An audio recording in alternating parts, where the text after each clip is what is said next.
Today on Investigate TV Plus, unsecured and easily accessible firearms can pose a deadly temptation to children. We take an in-depth look at solutions both sides of the gun debate say will save lives. Not only was there not a gun lock, but the gun was found just laying on the bed. And my grandson thought it was a play gun. Plus, families shared their heartache to prevent another tragedy. Then, I remember being in a closet with my teacher and 8 children with disabilities. young people put their feelings to paper to help end gun violence and heal. And he's worn many hats in his life. Manchester's arm wrestling champion for like 9 years. But now he's using his hands to create something for your head. In-depth stories that inform and inspire. You're watching Investigate TV Plus.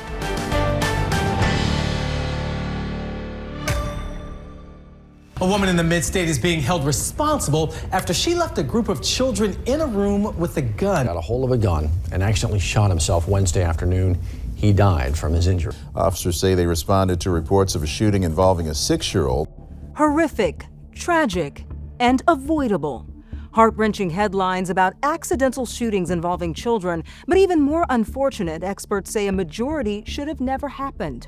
I'm Tisha Powell. And I'm Lee Zurich. Research shows between 2001 and 2021, about half of unintentional firearm injury deaths among children and teens took place in their homes, usually when kids were playing with or showing the gun to someone else. No matter where you stand on the issue, a rare patch of common ground between gun control advocates and the gun industry is that no child should be able to find a loaded, unsecured weapon and fire it. Reporter Heather Graff examines what some police and experts call one of the most preventable forms of gun violence and highlights those working on solutions to keep children safe.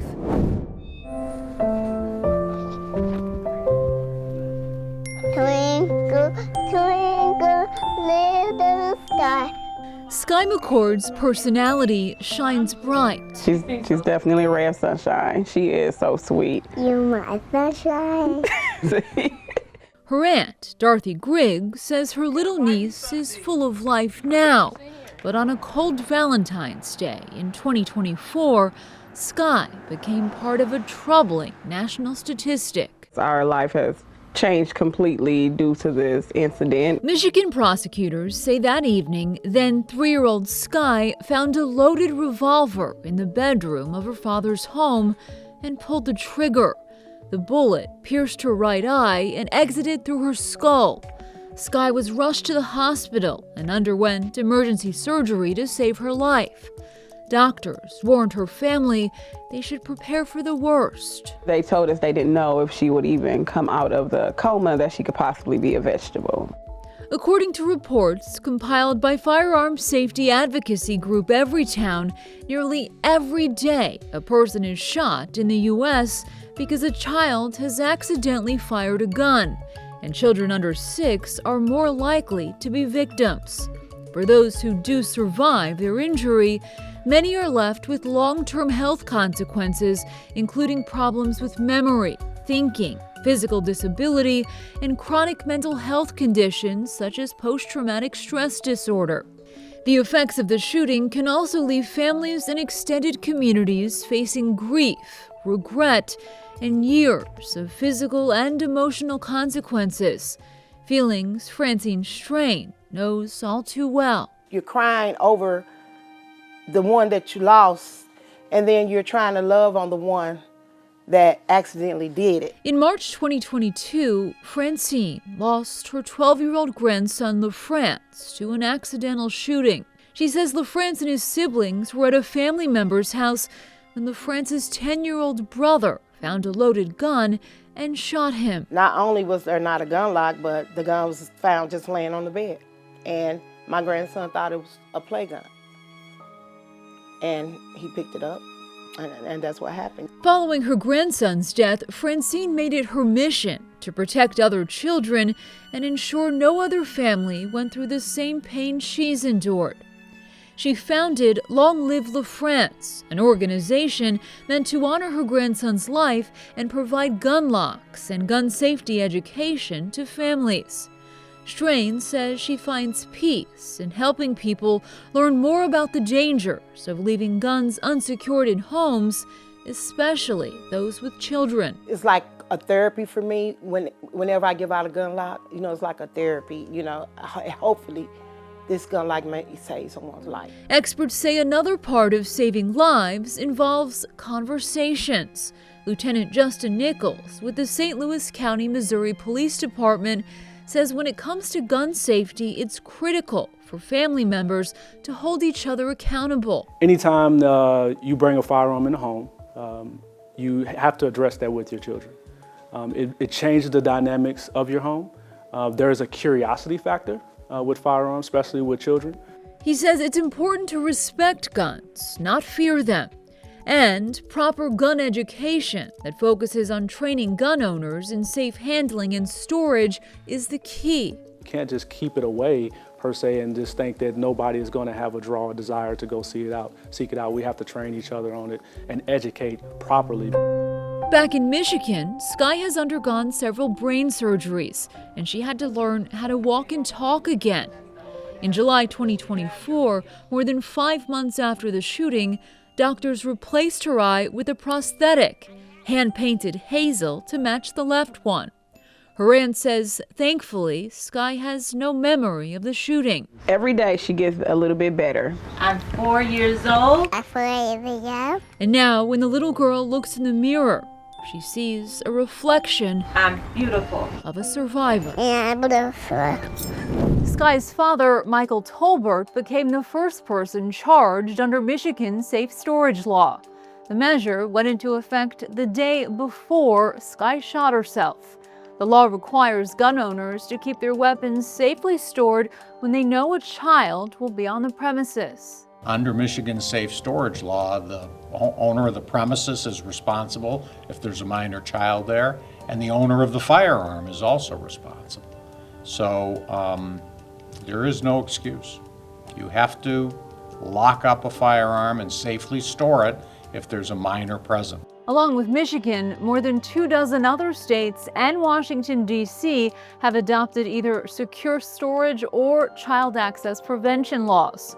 The laws vary in their requirements, but generally focus on ensuring firearms are stored unloaded, locked, and separate from ammunition. There are no federal laws requiring secure firearm storage. On its website, the NRA encourages firearm owners to store their guns securely. The gun rights lobby group says there are different options for every home and firearm. Project Child Safe provides safety kits, brochures, tip sheets, and other educational materials on gun storage. They also worked with thousands of law enforcement agencies to provide free firearm safety kits, which include cable-style gun locks. Just go to their website, projectchildsafe.org, for more information. Still ahead, young people compelled to write words that matter. Violence made me anxious, vulnerable, and powerless. To inspire change in their communities. Just listening to them, they have some beautiful ideas. Like, wow, I never thought of that. Teens express their feelings on gun violence and offer solutions for a safer future.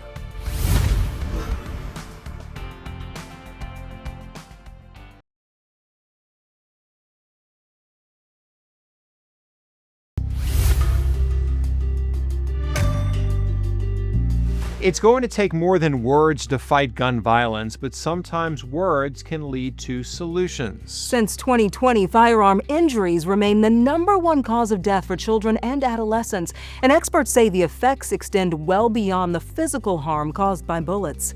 Exposure to gun violence can adversely affect mental health and increases the likelihood of anxiety, depression, PTSD, and poor academic performance.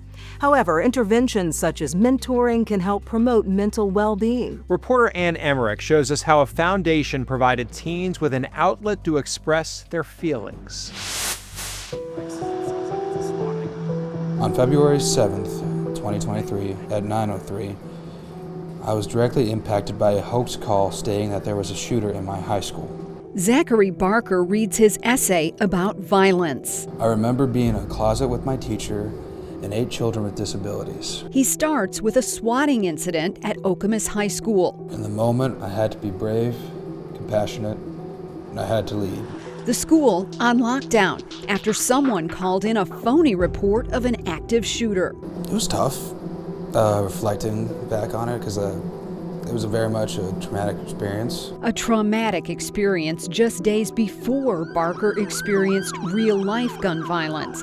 He was on the campus of Michigan State University when a gunman opened fire, seriously injuring 5 students and leaving another 3 dead. My theater group was on lockdown at the Wharton Center on campus.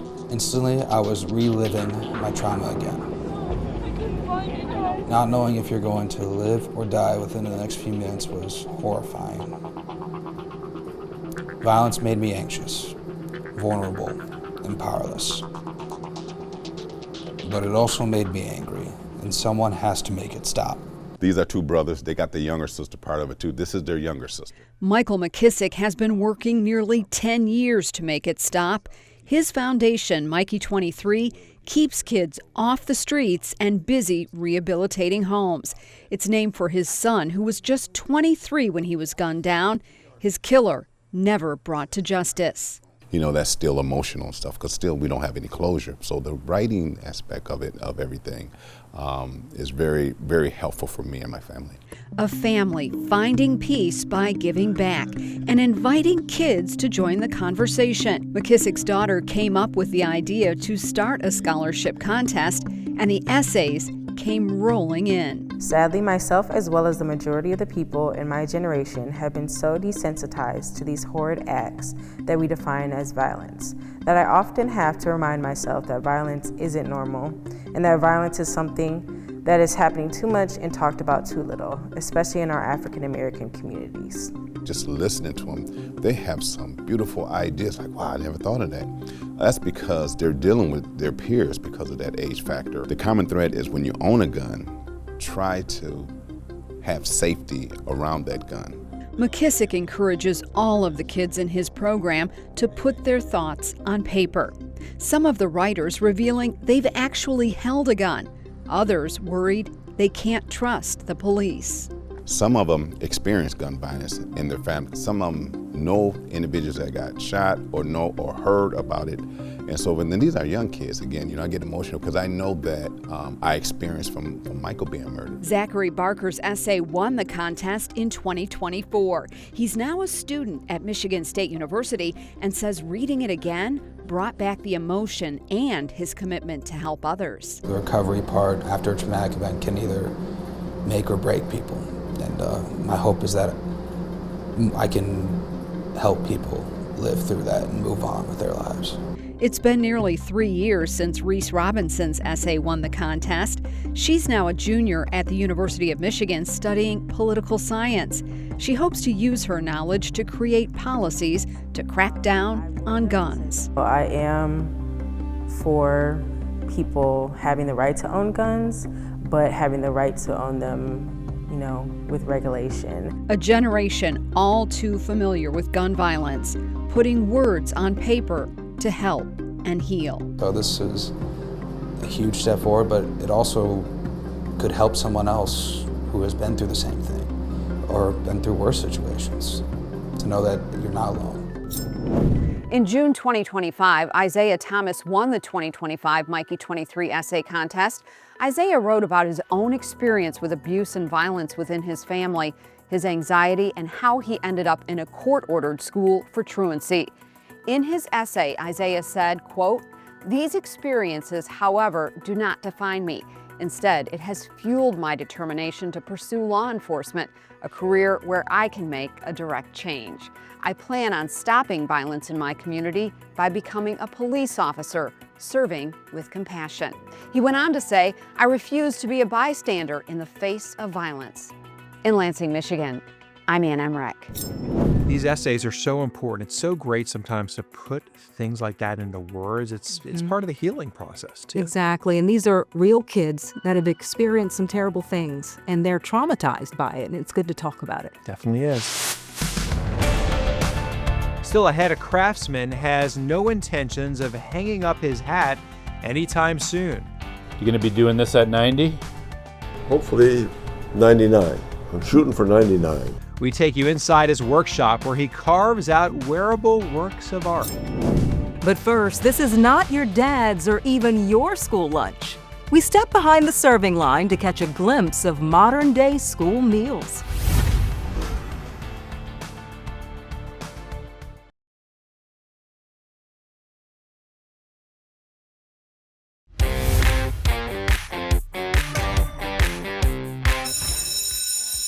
The sound of the bell, a signal for hordes of hungry students to head to the cafeteria for lunch.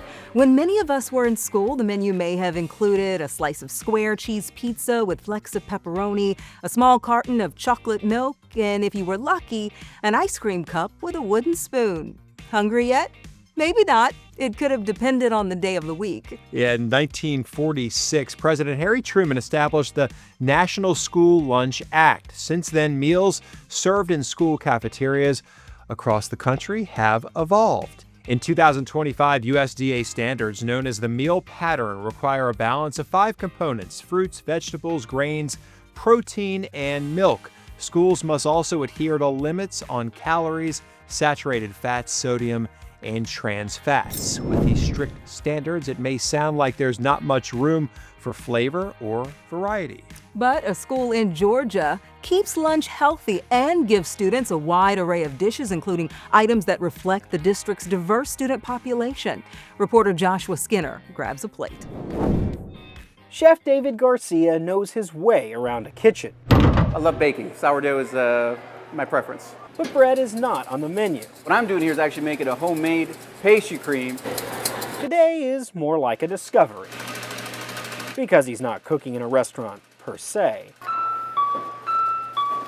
but Marietta High School. I'm the district chef at Marietta Schools. It's Garcia's job to pioneer new tastes. Pudding, pastries, collard greens, which I've never had. Are you from the South? And that's kind of the point, expanding palates to try new foods and be more culturally inclusive. We are a district that has a majority-minority population. Cindy Culver runs the district's nutrition program. It's helped by the fact the district received $40,000 in funding to source fresh foods from minority-owned farms across Georgia. Yeah. It's a lot of work. It's starting to get there. But Garcia and the staff can handle it. We got apple, we got peach, crisp, and then we have the banana pudding.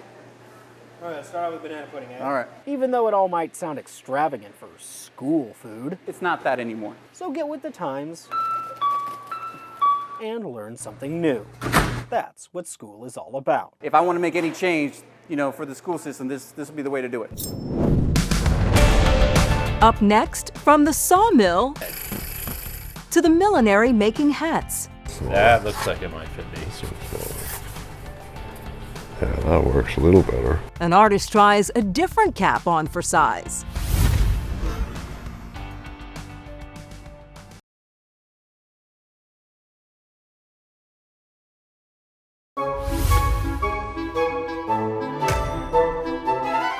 There are many uses for wood, from building to burning for heat, but a Vermont man has found one that not many think of: headgear. More than 3 decades ago, this craftsman attended a cowboy-style wedding and decided to take his passion for woodworking and transform it into wearable art.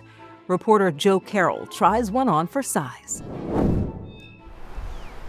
At his workshop in Manchester, Johannes Michelson has worn many hats through the years. An Army sergeant in combat in Vietnam, It was right by my ear. who had a close call with death when an enemy sniper nearly took him out.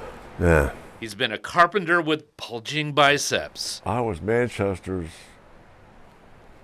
arm wrestling champion for like 9 years. A clairvoyant who had a vision from India of a Hindu man in a white flowing robe. And he was standing there like this, twiddling his thumbs. And he says to me, "You're going to die when you're 81. What he's spinning now fits on his head. Wooden hats as unique as Johannes. It just came naturally. I started doing a little bit of curving, and I said, if a little curving is good, more is better. Yeah, I'm making the shape here. Owie's a hat guy. He wore the original to a Western-themed wedding. The idea came earlier. I had it for 10 years before I ever made the first hat. Johannes became a hatter, madly making close to 2,000 over the last 35 years. The price for his creation hovers around $1,000 apiece. He sets the lathe for 777 rotations a minute. Just because it's a good lucky number. Johannes says he was the first wood turner in the U.S. to make these hats. I made one for Bonnie Raitt. Mostly taught by this Vermonter. My position of the tool is very different from what other people do. So now I've got some light coming through the wood. Thin enough to bend, but not too thin to break easily. This one's small. That looks like it might fit me. This one's smaller. Yeah, that works a little better. Are these the best in the world? Am I the best in the world? Yeah. Turning hats? Yeah. No question, no, there is no question. Johannes has a healthy ego that goes against the grain for some, and he knows it. I don't let people push me around. Some people just charm everybody. I charm half the people, and the other half hates me. You gonna be doing this at 90? Hopefully 99. I'm shooting for 99. Remember that Indian guy said 81. Johannes has no intention of hanging up his hat. Yeah. Well, that's pretty fancy stuff. And that's it for us on Investigate TV Plus. I'm Tisha Powell. And I'm Lee Zurich. Thanks for watching.